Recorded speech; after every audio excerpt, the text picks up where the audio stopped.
नमस्कार दोस्तों।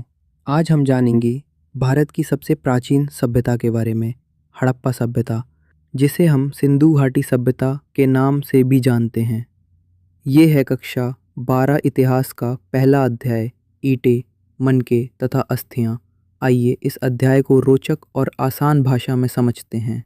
संस्कृति शब्द का अर्थ पुराने औजार, मिट्टी के बर्तन, पुरानी इमारतें। जब पुरातत्वविद कहते हैं संस्कृति, तो वो किस चीज़ की बात कर रहे होते हैं? वो संस्कृति उस विशिष्ट शैली के पुरावस्तु समूह को कहते हैं जो किसी खास समय और क्षेत्र में पाई जाती हैं, जैसे मिट्टी के बर्तन, औजार, इमारतें और शिलालेख। हड़प्पा सभ्यता की पहचान। हड़प्पा सभ्यता को भारत की पहली सभ्यता माना जाता है। ये सभ्यता सबसे पहले हड़प्पा नामक स्थान पर पाई गई थी, जो आज के पाकिस्तान के पंजाब प्रांत में रावी नदी के किनारे स्थित हैं। इसका समय रहा 1400 ईसा पूर्व से 1900 ईसा पूर्व।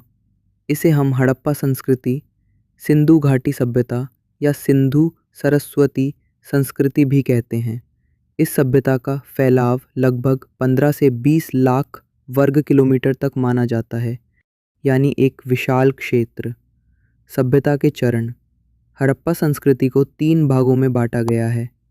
हड़प्पा संस्कृति के चरण। प्रारंभिक हड़प्पा संस्कृति सभ्यता के विकास का पहला चरण, जिसमें बुनियादी संरचनाएं और प्रारंभिक बस्तियां विकसित हुईं। विकसित हड़प्पा संस्कृति सभ्यता का स्वर्ण युग, जिसमें नगर योजना, व्यापार और कला का चरमोत्कर्ष देखा गया।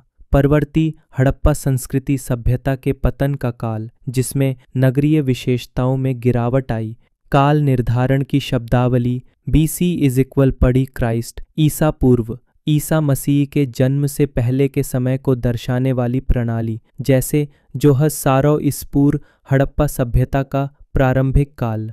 AD = आनो डोमिनी, ईसा मसीह के जन्म के बाद, ईसा मसीह के जन्म के बाद के समय को दर्शाने वाली प्रणाली। वर्तमान काल इसी प्रणाली में गिना जाता है।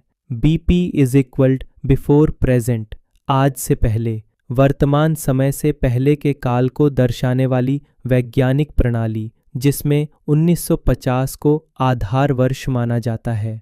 3 कालखंडों की टाइमलाइन। हड़प्पा की खोज कैसे हुई?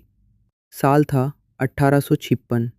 कराची से लाहौर तक रेलवे लाइन बन रही थी।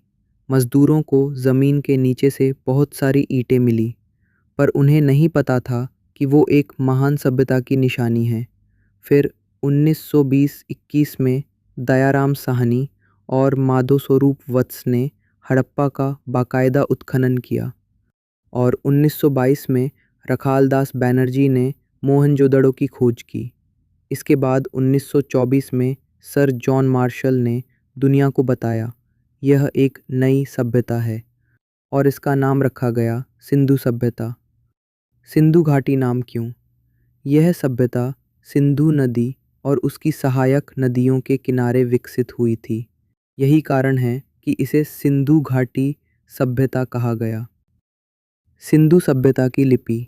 यह लिपि आज तक पूरी तरह पढ़ी नहीं जा सकी है। सिंधु सभ्यता की लिपि आज भी एक अधूरी पहेली बनी हुई है। इसको पढ़ने का पहला प्रयास किया था 1925 में वेंडल ने।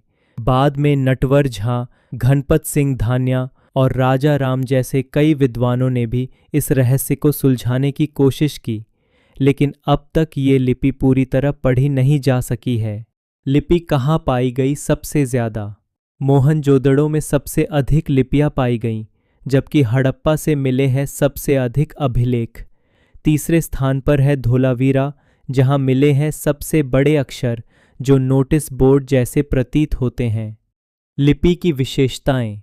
ये एक भाव चित्रात्मक लिपि थी, यानी हर चिन्ह का कोई चित्रात्मक अर्थ होता था। इसकी लेखन दिशा दोनों ओर से हो सकती थी, जिसे कहते हैं बुस्ट्रोफेडन, जैसे बैल खेत जोतते हुए एक बार दाएं एक बार बाएं मुड़ते हैं। मोहरे और उनका रहस्य। सिंधु सभ्यता में लिपि का उपयोग अधिकतर मोहरों पर हुआ। मोहरें बनती थीं सेल खड़ी प्रस्तर या पक्की मिट्टी से। आकार। आयताकार मोहरें जिन पर केवल लेख होता था। वर्गाकार मोहरें जिनमें लेख के साथ चित्र भी होते थे। विशेष खोजें। मेसोपोटामिया से मिली 5 बेलनाकार मोहरें जो पहुंची थी मोहनजोदड़ो तक, और ईरान फारस से मिली संगमरमर की मोहर जो पाई गई लोथल में। कौन थे सिंधु सभ्यता के निर्माता? खुदाई में मिले कंकालों और अस्थि पंजरों से ये पता चला है कि यह एक मिश्रित नस्लीय सभ्यता थी। पहले प्रकार के कंकाल प्रोटो ऑस्ट्रोलॉइड, दूसरे भूमध्य सागरीय नस्ल, तीसरे अल्पाइन और चौथे मंगोलॉइड। लेकिन इतिहासकारों का मानना है कि द्रविड़ जातियां इस सभ्यता की मुख्य निर्माता थीं, जो बाद में दक्षिण भारत की ओर पलायन कर गईं। क्या आप जाने हैं कि भारत में 8 से लगभग 5000 साल पहले एक ऐसी सभ्यता थी जो न केवल उन्नत नगर योजना जानती थी, बल्कि स्वच्छता, व्यापार और कला में भी अद्वितीय थी। जी हाँ, हम बात कर रहे हैं सिंधु घाटी की कांस्ययुगीन सभ्यता की, एक ऐसी संस्कृति जिसने इतिहास को आकार दिया। सभ्यता की मूलभूत विशेषताएं। यह एक कांस्ययुगीन सभ्यता थी और भारतीय इतिहास की पहली नगरीय क्रांति का प्रतीक। यह सभ्यता व्यापार और वाणिज्य के क्षेत्र में अत्यंत उन्नत थी। लेकिन सबसे खास बात, यह शांतिवादी सभ्यता थी। हथियारों के प्रमाण बहुत कम मिले हैं, ना कोई ढाल, ना तलवार, ना कवच। इनका दृष्टिकोण समष्टिवादी था, जहां आम जनता के लिए स्नानागार, स्टेडियम और सभा भवन जैसी संरचनाएं बनाई गईं। जानकारी के स्रोत। हमें सिंधु घाटी की जानकारी मिलती है आवासों से, जो समाज और नगर संरचना का बोध कराते हैं, मिट्टी के बर्तनों मृदभांड से, जो कला और रोज़मर्रा के जीवन की झलक देते हैं, आभूषणों से सोना, चांदी, कांसा, हड्डी से बने हुए औजार और मोहरे जो व्यापारिक और शिल्प कौशल के प्रमाण हैं, और खुदाई में मिले सिक्कों और इमारतों से जो आर्थिक स्थिति दर्शाते हैं। प्रमुख स्थल। भारत में प्रमुख स्थल हैं धोलावीरा, लोथल, कालीबंगन, बनावली, नागेश्वर, राखी गढ़ी। वहीं पाकिस्तान में मोहनजोदड़ो, हड़प्पा, कोटदीजी, चन्हूदड़ो, बालाकोट। नगर योजना एक सुव्यवस्थित सभ्यता। सिंधु घाटी की नगर योजना इतनी उन्नत थी कि वो आज की स्मार्ट सिटी जैसी लगती है। दुर्ग, ऊपरी शहर। नगर का ऊपरी भाग, जिसे दुर्ग कहते हैं, एक ऊंचे चबूतरे पर बना होता था और चारों ओर मजबूत दीवारें होती थीं। यहाँ प्रशासनिक और धार्मिक गतिविधियाँ संचालित होती थीं। सार्वजनिक संरचनाएं जैसे विशाल स्नानागार और सभा भवन यहीं पाए जाते थे। निचला शहर, आवासीय क्षेत्र। दूसरी ओर निचला शहर आम लोगों का निवास स्थान था। यह क्षेत्र भी ऊंचे चबूतरे पर बना होता था और दीवारों से घिरा होता था। इस दुर्ग और निचले शहर का स्पष्ट विभाजन एक विकसित, सुरक्षित और सुनियोजित समाज की ओर संकेत करता है। सड़कें और गलियां, एक अनोखी योजना। सिंधु घाटी के नगरों में सड़कों का निर्माण किया गया था। शतरंज के बोर्ड की तरह इसे कहते हैं जाल पद्धति या चेसबोर्ड पैटर्न। हर सड़क दूसरी को 90 डिग्री के समकोण पर काटती थी, जिससे पूरा नगर संगठित और सुव्यवस्थित दिखता था। इतना ही नहीं, इन सड़कों के किनारे थीं ईंटों से बनी पक्की नालियां जो ढक्कन से ढकी रहती थीं, एक साफ, स्वस्थ और सुव्यवस्थित नगर की पहचान।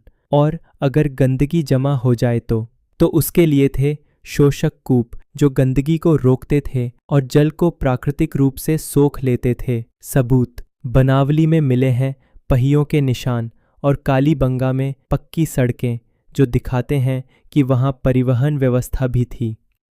अब बात करते हैं सिंधु घाटी के सबसे चौंकाने वाले निर्माण की, मोहनजोदड़ो का विशाल स्नानागार। इसके चारों ओर बने थे कमरे और बरामदे। पास ही था कुआं जहाँ से जल आता था। गंदे पानी की निकासी के लिए थी अलग नालियां और दरवाजे। 6 प्रवेश द्वार, दीवारों में डावर या तारकोल ताकि सीलन ना फैले। और हाँ, गर्म पानी की भी व्यवस्था थी। क्या ये सिर्फ स्नान के लिए था? संभावना है कि इसका उपयोग धार्मिक अनुष्ठानों में होता था,